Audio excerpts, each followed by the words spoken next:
क्रांतिकारी जय भीम सगळ्यांना. आज आहे 11 मार्च. 11 मार्चला सकाळी नाही, दुपार झाली. ऍक्च्युली 2:22 झालेले आहेत. दुपारचं जेवण करून आम्ही आता बुलढाण्याच्या प्रवासाला निघालेलो आहोत. बुलढाणा शहरामध्ये मीटिंगचं आयोजन केलेलं आहे. लॉर्ड बुद्धा चॅनलचे काही लोक तिथे येणार आहेत आणि तिथे आमचं प्रेझेंटेशन आहे. छोटेखानी मीटिंग आयोजित केली आहे मैत्री विहारात. तर जेवण झालंय, मस्तपैकी दही घेतलेलं आहे. दही गरजेचं असतं उन्हाळ्यामध्ये.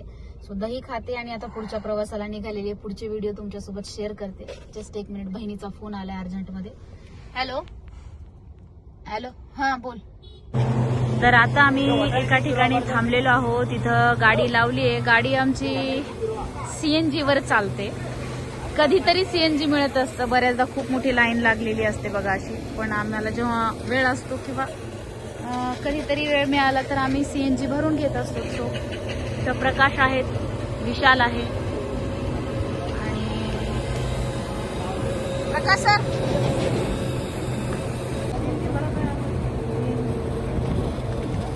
हा,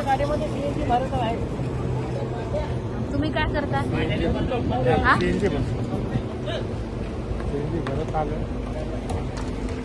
अजून आम्ही काही पोहोचलेलो नाहीये बुलढाण्यामध्ये. आता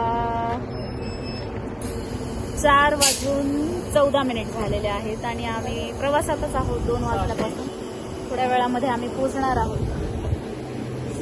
मीटिंग आहे आणि तिथले सगळे व्हिडिओज तुमच्यासोबत शेअर करणार.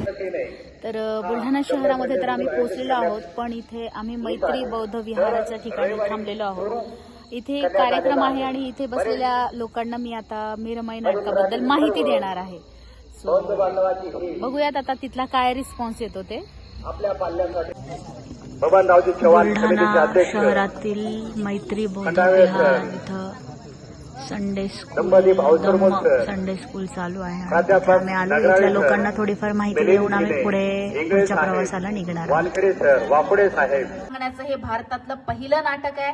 या नाटकामध्ये रमाईचं राहतं घर, राजगृह, डबकचाळ आणि त्याचबरोबर वनंदगाव हे सगळं काही तुम्हाला अनुभवता येणार आहे. त्या नाटकामध्ये रमाईचा हा जीवन प्रवास तुम्हाला बघायला मिळणार आहे.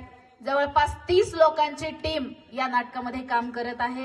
बॅक स्टेजला माता रमाईचं संपूर्ण वैभव सुद्धा तुम्हाला बघायला मिळणार आहे. त्यामुळे आपण सर्वांनी आवर्जून उपस्थित राहा.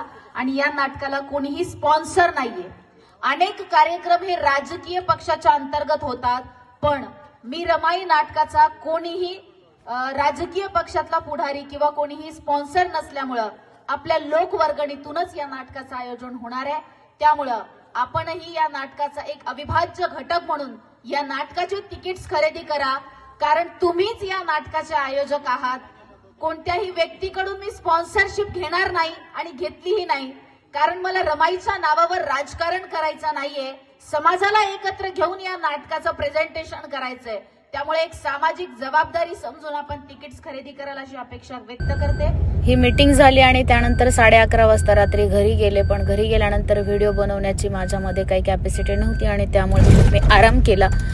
म्हणून पुढचा व्हिडिओ सांगत नाही काय बनवला, काय झालं, कुठे थांबलो, काय काय वगैरे वगैरे. पण तुमच्या सगळ्यांची कौतुकाची थाप अशीच असू द्या. दिनांक 11 मार्चचा व्हिडिओ संध्याकाळी शेवटपर्यंत कंटिन्युटीमध्ये बनवणार आहे. जय भीम, नमो बुद्धाय.